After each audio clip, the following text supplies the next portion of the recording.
Hey guys, Steve Moran here with another episode of Foresight TV. I am with my old friend Jack York and my new friend Ramie Liddle. Did I get that right? Okay, who has written this great book, Driving Miss Norma. This is going to be, I've been really looking forward to this conversation ever since we first started talking. I'm very excited. Let's start with our intro and then we'll have some conversation.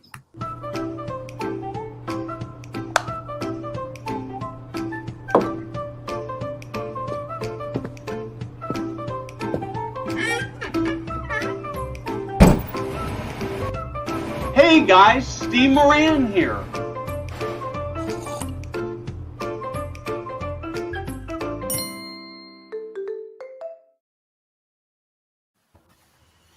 Here we are. Hey Steve, that guy, that little caricature is in better shape than you are. I know it. I absolutely. It took me several weeks before I realized that the guy. And we just had this done off of Fiverr or something like that. That I got this little glasses tilt problem, and they even got that right. So every time we've been using that for about 20 weeks, and every time it plays, I still get a grin on my face about it. So it was way above my pay grade. People who put that together for us, and so it's great fun. So I want to give a little bit of context here, and then Jack and I, of course, knowing each other. You know him as the founder of IN2L, and we were talking on the phone a few weeks ago, and he said, "Oh man, you have got to talk to Ramie. I just finished listening to this book when I was doing this drive, and I was just getting ready to go on vacation. So I downloaded the audiobook and I read it. I mean, I listened to it over 2 days, and it's like, oh man, this has some lessons for senior living." So, Jack, you have built this friendship. I'm going to sort of let you talk a little bit about how you got here. I'd like to have you do the introduction, and then let's talk about what we can learn here about growing older.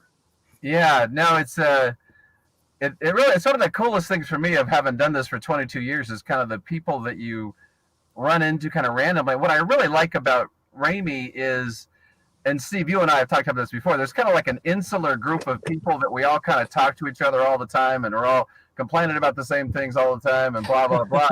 And so it's really cool to meet somebody that's not in that circle, that's just as passionate about aging, and the whole story is just so relevant. So we at IN2L, we have an internal thing we call the Culture Club. And one of the things that we do, and it's great, it's just a great way to kind of do things outside of the normal work environment. And by the way, I should say Jack York, co-founder, just in case Leslie's watching, the other founder. But anyway, Katie Mislav, she reached out. She's one of our phenomenal trainers, and she's so exuberant.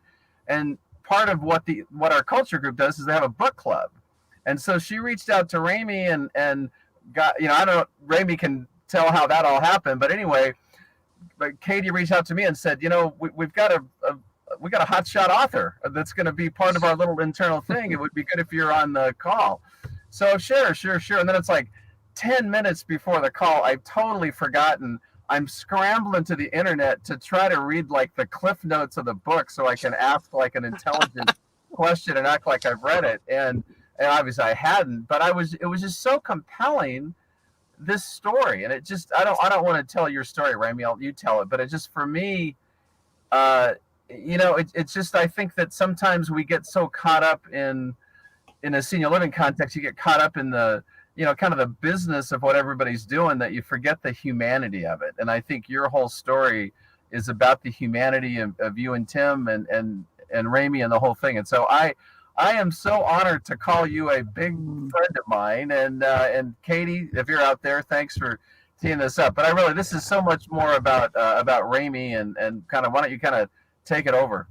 Yeah. So Ramie, let's actually start with the story, right? I find you and Tim ended up, and really Norma ended up with having to deal with some big life situations, and so let's the story. We can't really do justice without sort of starting with the story. Sure. So hi everyone. This is so great to be on here. So fun for me to spend some time with you guys and your audience. our story, my husband, Tim, and I, and we have a 70-pound standard poodle named Ringo. And the three of us have been nomads for years, almost all of Ringo's whole life. And he's 14 now. And we traveled around in an Airstream travel trailer, spent winters in Baja, Mexico, and every summer we made our way north to northern Michigan, where Tim's parents lived, and spent some time with them, did their honeydew list, and that was our routine. And the summer of 2015, we were on our way there, and they were looking forward to us coming, but gave us no hints what was in store for us. And when we arrived, we recognized real quick that they both were not in great shape. They're very stoic, never told us what was going on, didn't ever want to be a burden or have us worry about them. And so we got there. The short story is Tim's dad died 10 days after we arrived. And his mom, 2 days later, was diagnosed with uterine cancer. And so we had a whole bunch of decisions to make as a family to try to sort this out. They had been very independent their whole lives. And Norma made it clear that she couldn't stay in her home by herself without Leo. And she also had no interest in treatment. At the time, she was 90 years old. She didn't want to go through surgeries and chemo and radiation and things like that. So at that point, we realized that we were down to two options. And one was to find some kind of senior care facility for her to live in, or, like a lot of adult children of aging parents, invite her to come live with us in our home. But our home had wheels and it was 19 feet long. And so, but we thought, let's put all the options on the table. And we said, we've lots of time. That we had to clean up Tim's dad's estate and just do all that end of life stuff, the paperwork of end of life. And so we had time before we needed her to make a decision. And we were having lunch at her dining room table, having this conversation, and 90 seconds later, she kind of crunched on her dill pickle and said, "I think I'd like to come along." And at that moment, Tim and I really hadn't talked about it other than, well, we'll throw that on the table. We didn't talk about, what's this going to do to our marriage? Where's the pro and con list? How in the world can we do this? But at that moment, it was time to sort all that stuff out. Did you have a moment of oh my God, what am I going to do now, when she said yes? Of course we did. Yeah. I can imagine it's like, oh, we're going to put this. I mean, I'm thinking if it were me, right? We're going to put this option on the table, but she'll never pick it. And so you don't even really go through this of what happens if she says yes. Yeah. So we were like, okay, we'll figure it out. And all of us, we were, I think, Tim and I were like you can imagine, we were stunned and trying to figure out how we were going to make this happen. But we also needed to infuse as much joy in our family as possible. We were deep in grief, and then kind of the shock of this cancer diagnosis all coming within a couple of days of each other. And so trying to stay upbeat, we hit the internet and found a used motorhome that could fit all of us. And we talked about, what do we need? We need to have separate sleeping areas and a convenient bathroom and things that weren't going to get in the way. And, lots of little details about, how you can live in a small space together. And we bought this motorhome sight unseen, and 5 weeks later we hit the road. So before we start talking about the adventure, I want to swing back and talk for just a little bit about, you made some big non-traditional, really Norma, but with your input, you made some big non-traditional choices about medical care and end-of-life kinds of things in making the decision to hit the road. Can you just talk a little bit about that? Sure. So, we bounced around from doctor to doctor from her, when we knew something was wrong, and eventually got the diagnosis. And the the OBGYN that finally said, this is what you have, then laid out what was going to happen next. And so he said, we're going to do some surgery, and then we'll start with chemotherapy and radiation, and then you'll go into a therapeutic nursing home, and then eventually be in some kind of long-term care home. And so he laid it out. He was like, here you go, Norma, this is the rest of your life. This is what you can expect. And never, offered any other kind of options. And then he said, what would you like to do?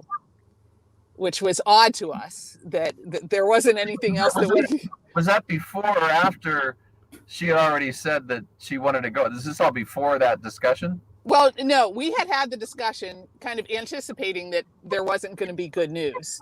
And as a family, we already knew what her choice was. But we didn't know what her diagnosis was. We were waiting to know, what her prognosis was. And so she just looked at the doctor. She was, in one of those giant hospital wheelchairs, and she's a teeny tiny little woman. And she looked up at the doctor after he'd laid all that out. And she just said, I'm 90 years old. I'm hitting the road. And he just looked at us like, whoa, what is she talking about? So then, Tim jumped in and kind of let him know what our lifestyle was and what the decisions were. And he listened to that. And then, we said, we often live outside of the box. That's kind of been our lifestyle for a long time. And so, perhaps we are being irresponsible. And can you, guide us with that a little bit, asking the doctor for some advice and support. And he said, as doctors, we see this every day. And the probability that she will do well after that surgery, is not guaranteed. She may not make it through the surgery, and there's side effects, and there's ICU, and there's, the quality of life is not going to be good, no matter what, really. And he said, if it were me, I'd want to be in that motorhome.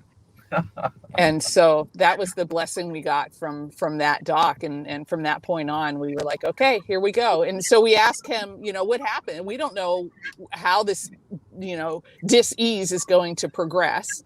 And, we have no medical background. And so what do we do when things start going bad? And he said, well, if she happens to die in the motorhome, some night when we're parked in a Walmart parking lot, then, you call 911 and they'll, sort you through that. If her health starts to decline to the point where you need support with care, he said, wherever you are in the country, call hospice. And the local hospice anywhere in the country will be able to help you. And so armed with that, we felt capable of going for it, knowing that the goal was quality of life, period. And let's see what we can do about that. So, Jack, I'm going to sort of turn over to you. But one other thing I just want to note of what you said that really breaks my heart, and that's that you didn't know whether you were, well, I think you put it, doing something foolish.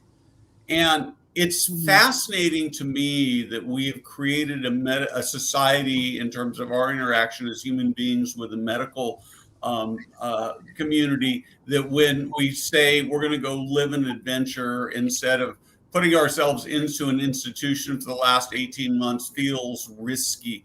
Because if you really were to step back and look at it, in some sense, doing the traditional thing sounds pretty foolish. Mm-hmm.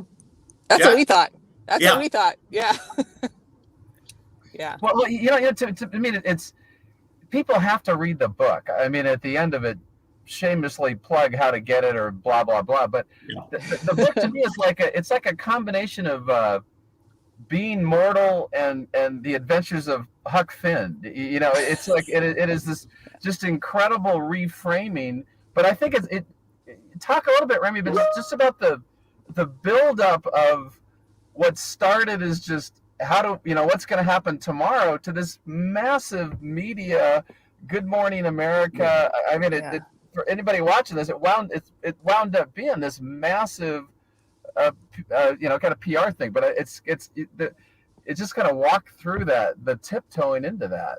Sure. It was never your intention. It was that whole part of it. It was absolutely never our intention to write a book, to have any media presence at all. When Tim and I were traveling, this was before blogs. We used to write up, what we were doing on our cool travels and send emails out to our friends and stuff like that. And then when technology evolved, I created a travel blog and sent pictures and wrote a little bit about where we were going.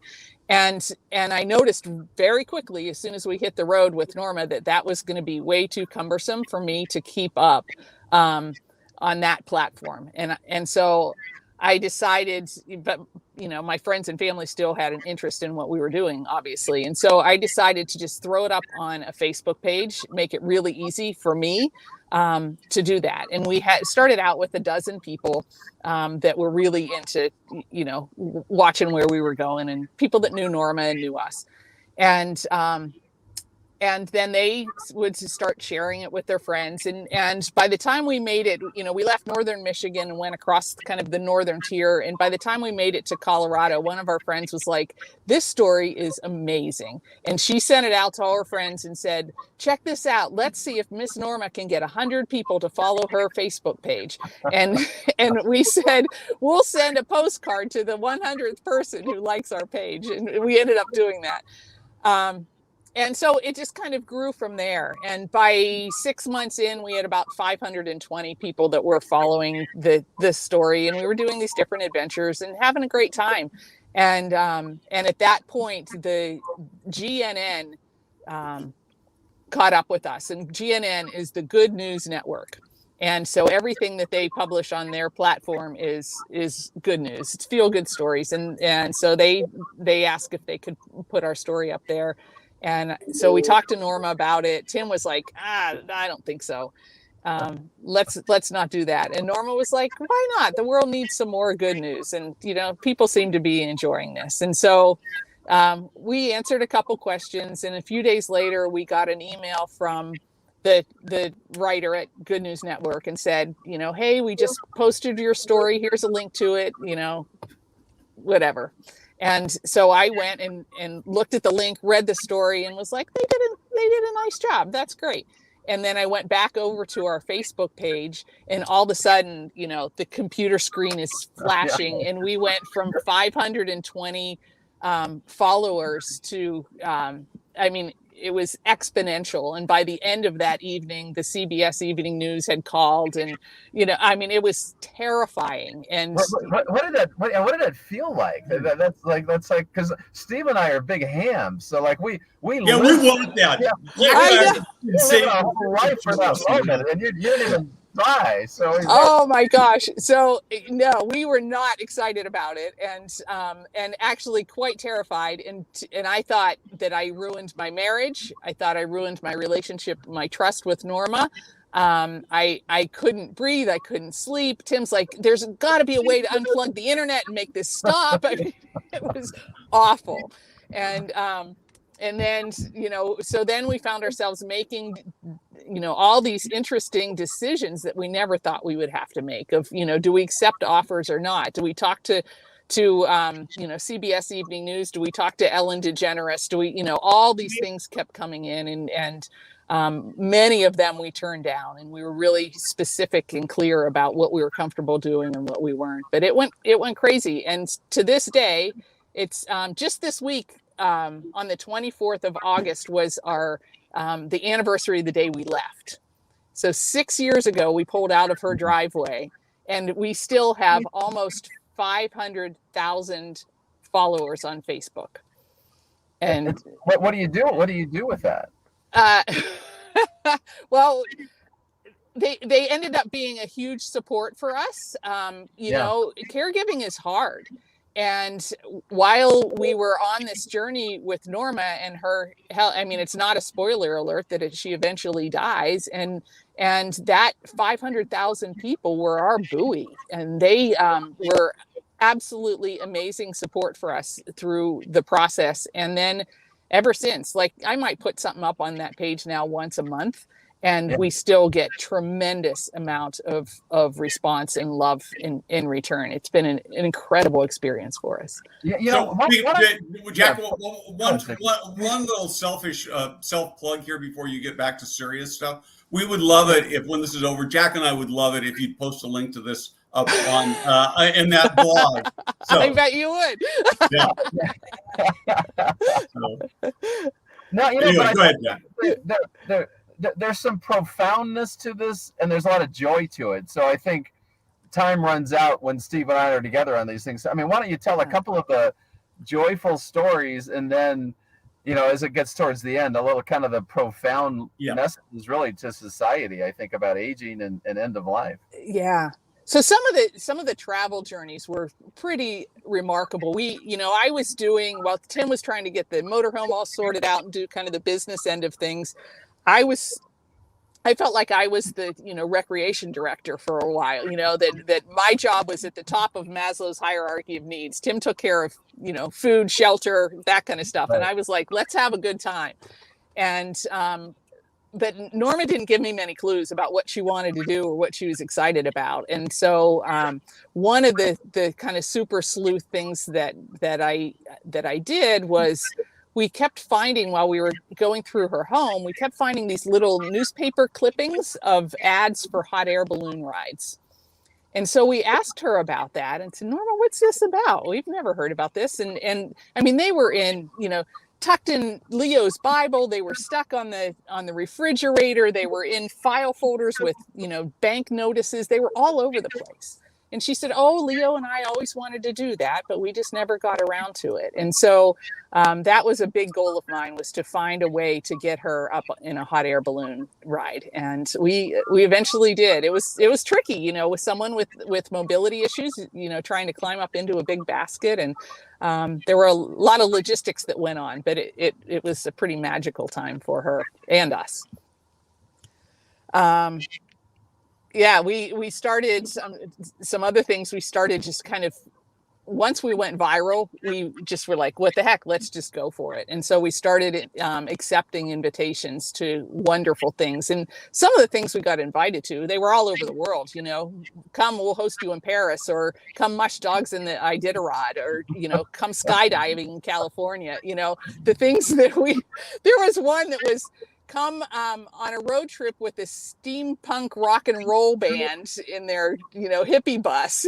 And so, there are a million really fun things that we could have done. And we did a lot of those. But one of the most special things was to break bread with people who have been touched by our story along the way. And that, we really felt like we were riding this wave of love across the country. It didn't matter what your background or beliefs were.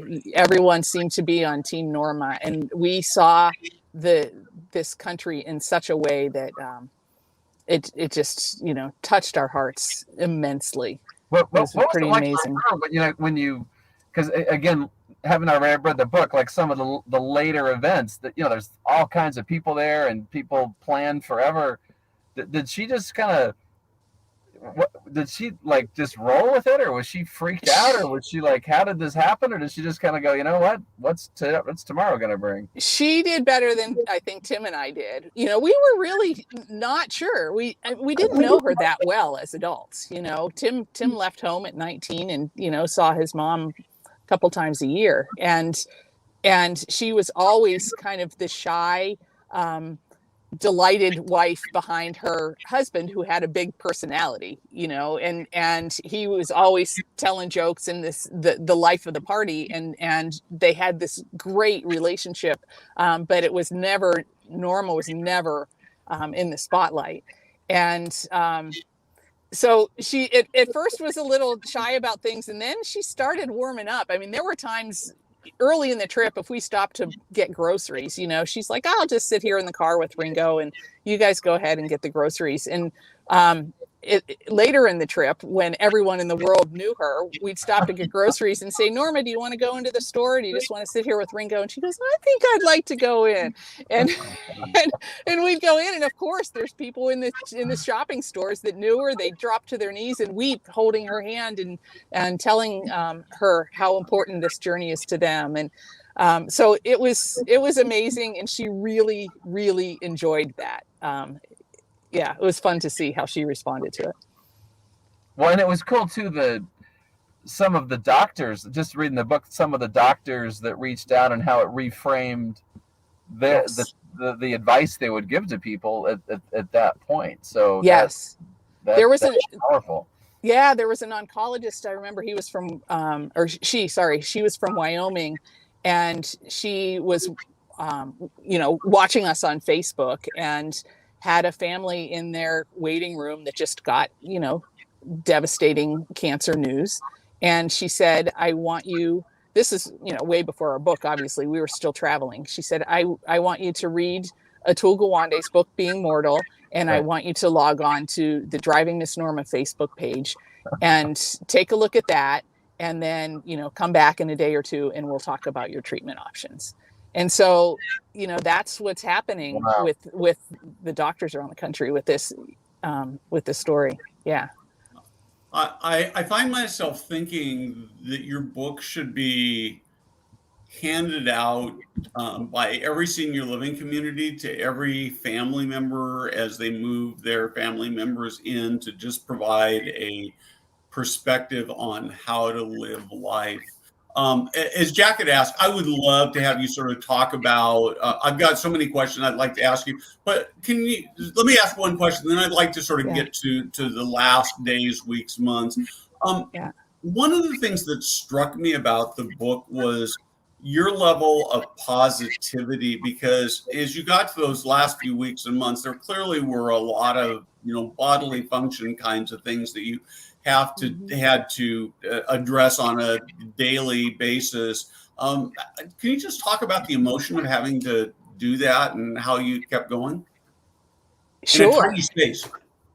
Yeah, we were in a tiny space for sure. And we, if anyone has ever RV'd, they know that they're not made for more than a couple that maybe has a couple kids or something. So we were sleeping on a blow up mattress that we folded out every night, blew up, and then folded in the morning. And Norma had a big queen size bed in the back with the lap of luxury.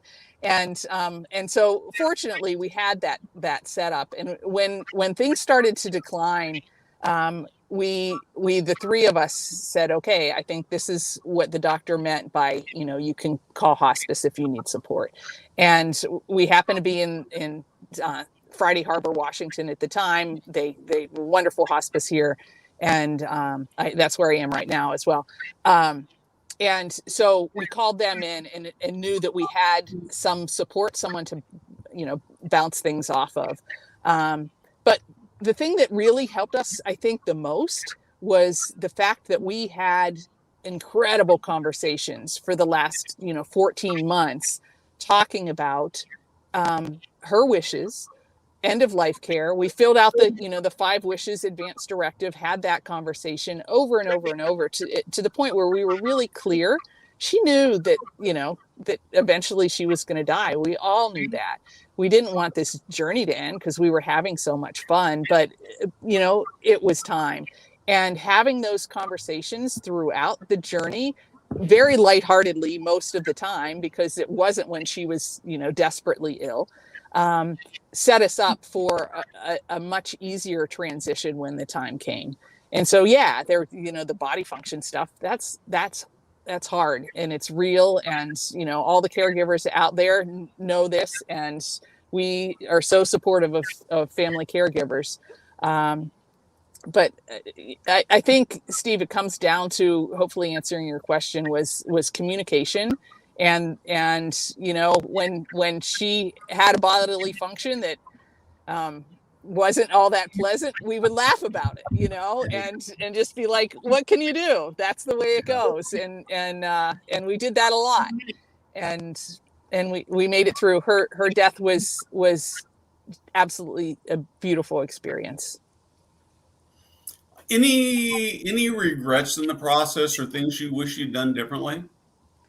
I was asked that question recently and immediately said no. And then I thought about it and I was like, that's kind of a little bit cocky that I could just say no. There's no regrets. There's got to be a regret. And so I Right. spent a whole bunch of time thinking about it, and the answer's still no. Like that. That's awesome. Cool. Yeah. Yeah, it was wonderful. So I'm gonna throw a question to both of you. You're gonna come at it obviously from very different perspectives, but if you were giving advice to a senior living leader, owner, operator who ultimately works with families and families who have a loved one who is living last chapters, with residents who are living last chapters, and that's obviously in senior living can run a big span from anywhere from a few weeks to sometimes in cases of years in continuing care retirement communities. What would you tell them about sort of decision making and what they ought to be saying to families and residents? And I'm gonna start with you, Ramie, and then I'm gonna jump to you, Jack. I think for me, I alluded to it a little bit in that last question. Is open conversations are so important. And when we went viral and we were terrified about what that looked like in our lives, we started getting a whole bunch of messages that said, "Thank you. Your story is helping me have a conversation with my mother, father, fill in the blank, whoever your loved one is." And it was always an elephant in the room, as it was for our family, until we had this joyful example to show them, and then it opened up the conversation. And we're very clear that going on an RV trip with a 90-year-old is not for everyone, and it's not the right answer for everyone. But kind of an illustration of, let's continue to talk about this and get that taboo subject off of the table, and just give people permission. I feel like we gave Norma permission to blossom into a person that was always in there, but maybe didn't have the opportunity to bloom like that. And if we don't have those conversations, or if we're afraid to bring them up because we don't know how they're going to go, you never know if that flower is going to bloom. And so sometimes it's scary and hard, and that's the way it goes.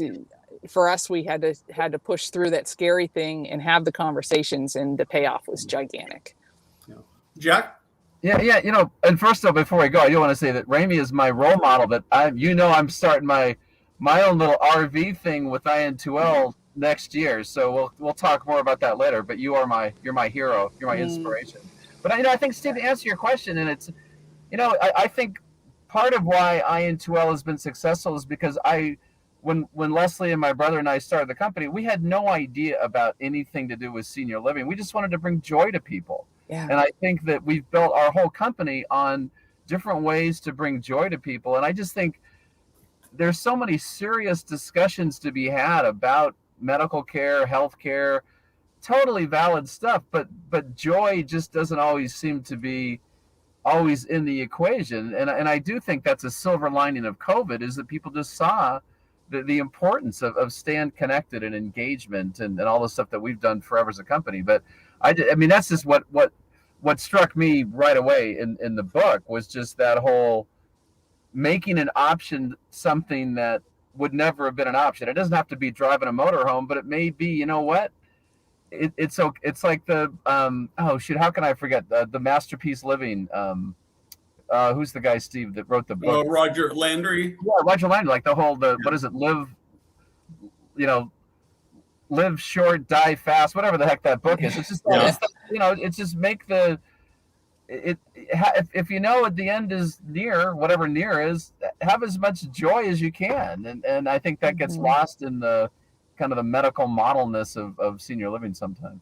Yeah, I worry that we spend so much time trying to extend life. I mean, let's suppose for a minute that you'd gone a more traditional route with Norma, and instead of getting 15 months or something like that before she passed away, you'd gotten twice that, right? I suspect that the quality of life that for that 30 months would have been so much worse. And we know that there are worse things that can happen to you, particularly as you age, than dying. And I'm not, but what I love about the story, and I've spent so much time thinking about this, and I can't quite figure out how to put it in the right sort of concise words, but because nobody looks forward to says, I can hardly wait until I get cancer and die, right? But what you've done, what you did with Norma, for Norma, really with Norma, because I think that in many respects you and Tim got as much out of it as Norma did. Absolutely. That we all know that at some point in time we're going to come to the end of our lives, right? And so what I keep thinking is, can senior living be that place to make, knowing that we're going to hit that decline, that you could not have a better life than within the context of a senior living community. You can create your version, not your version, but whatever that individual's version of driving Miss Norma for those last 18, 20 months, 30 months, 40 months, so that I look at that and say, my best shot at having a driving Miss Norma experience is in a senior living community with a senior living organization that is really focused on making those last months, in some sense, the best months ever. And that's my dream for the industry. So I love it. So we are, of course, past out of time, which I knew would happen. I want to do just a little bit of things. The first thing I want to do is, wait, I actually got to do this first. So I got to put this quote up. Just bought a copy of Driving Miss Norma. Where do people find the book? Anywhere books are sold. It's in public libraries all over the place. It's in 11 languages around the world. So you can buy it online. We're big fans of local independent bookstores, wherever you can find it. It's out there. Yeah, and the audiobook's a great listen for those of you who are into audiobooks. So, there's also large print as well. So yeah.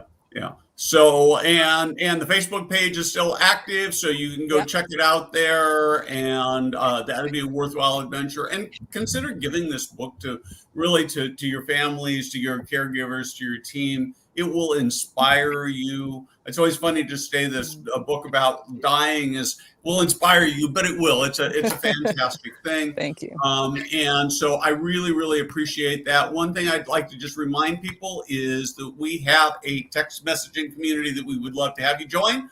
The way you join it is you text TV, just the two letters TV to 916-659-5287. If you have not signed up, this is really weird, but you're going to get a form back. You have to fill out some more information. One of the things it's going to ask you is for your birth date, including the year. And I know a bunch of people were really weirded out about that. I hate it. I wish I could take it out. I don't have an option. Feel free to make up something. Make yourself 20, make yourself 5, make yourself 200. Probably better if you make yourself over 18. I think there may be some restrictions on that. But you don't have to put in, it'd be nice to know your day and month, because we might even say happy birthday sometime, but feel free to lie about the date. Ramie, Jack, thank you very much. This powerful, world-changing kinds of things, when people go out and make the world a better place, just warms my heart. And I feel so privileged to be able to have this conversation with you. So, and for all of you who are watching, thank you very much. Tell everybody to watch it, share this out, and we will be back next week with another great show.